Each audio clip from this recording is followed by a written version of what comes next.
If you're a caregiver, you already know. This journey asks for so much, doesn't it? It's demanding, emotionally, physically, you name it. So today, we're going to talk about a tool that's absolutely essential for this journey: resilience. It's what keeps you going so you can keep caring for the person you love. Let's get into how you can actually build it. This quote, it just hits the nail on the head, right? A sprint is all about a quick, intense burst of energy.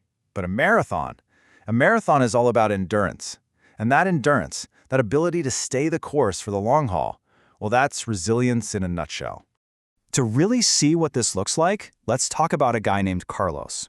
He was a loving husband whose world kind of flipped upside down when his wife Maria got sick, and he became her full-time caregiver. Now, in the beginning, Carlos was just all in. He was managing all the medications, the doctor's appointments, the meals, everything. And he felt really strong and determined. But you know how it goes. As time went on, that initial adrenaline started to wear off, and the sheer, constant pressure really started to build. Eventually, he just hit a wall. He wasn't sleeping right, he'd forget to eat, he felt totally isolated, and it all just piled up. He got to this point of total burnout where, even though he loved Maria more than anything, he felt like he had absolutely nothing left in the tank to give her or himself. And this is exactly why we need to talk about resilience. See, it's not about being tough and just powering through the hard stuff without feeling it. No way. It's about building up your ability to face it head on, to bounce back from those really tough days, and to find a way to keep putting one foot in front of the other. Okay, let's clear something up, because there are a lot of myths about resilience. It is not about ignoring your problems or just slapping on a happy face and pretending everything's okay. And here's the most important part. It's not some special trait you're either born with or you're not. Resilience is a skill. It's a set of real habits and practices that you can actually learn and develop. So you're probably asking, okay, how do I build it? Well, there's a really simple and kind of brilliant way to remember the basics. It's the acronym DASH. I want you to think of it like your own personal resilience dashboard.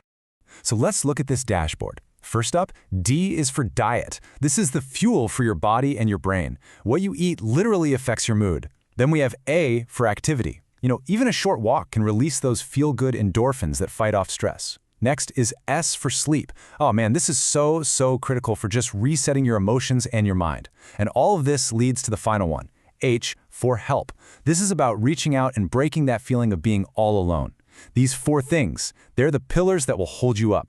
And look how doable this can be. We're not talking about some massive, overwhelming life change here. It's all about small, simple steps, like prepping a few healthy meals on a Sunday, or just getting out for a quick 15-minute walk to clear your head. Maybe it's creating a little routine to help you wind down before bed. Or, and this one is huge, just asking your brother or a friend to pick up some groceries for you. Small things make a big difference. Now, these DASH habits are so important. They're like the foundation. But that last letter, H for help, that can go even deeper. Because for so many caregivers, real, lasting strength comes from plugging into a source of help that goes beyond just the physical. This verse from Isaiah, it speaks right to that feeling of being completely worn out. It's this incredible promise that even when you feel like you've got nothing left, your strength can actually be renewed. I mean, what a hopeful message, right? The idea isn't that you'll never feel tired. Of course you will. The idea is that you can tap into a source of renewal that lifts you up, especially when you feel like you just can't take another step. And here, this verse from Ecclesiastes, it just perfectly captures the H, the help, in our DASH framework. It's this beautiful reminder that we are not designed to do life alone. We're made to support each other. And that is the key takeaway here. Asking for help isn't a sign of weakness. It's a sign of wisdom. You are not meant to carry every single burden all by yourself. Leaning on others, that's part of the design.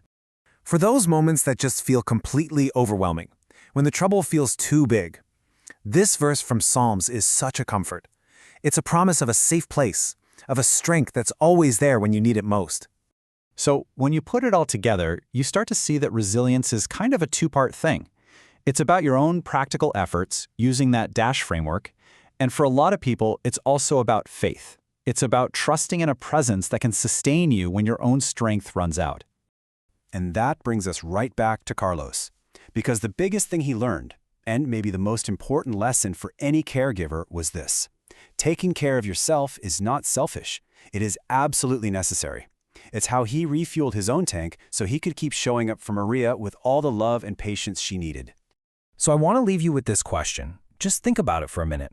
Looking at everything we talked about, the DASH framework, the power of asking for help, the role of faith, what is one small thing you could do this week? Just one. Because remember, that one small step, that's always where the journey to feeling stronger begins.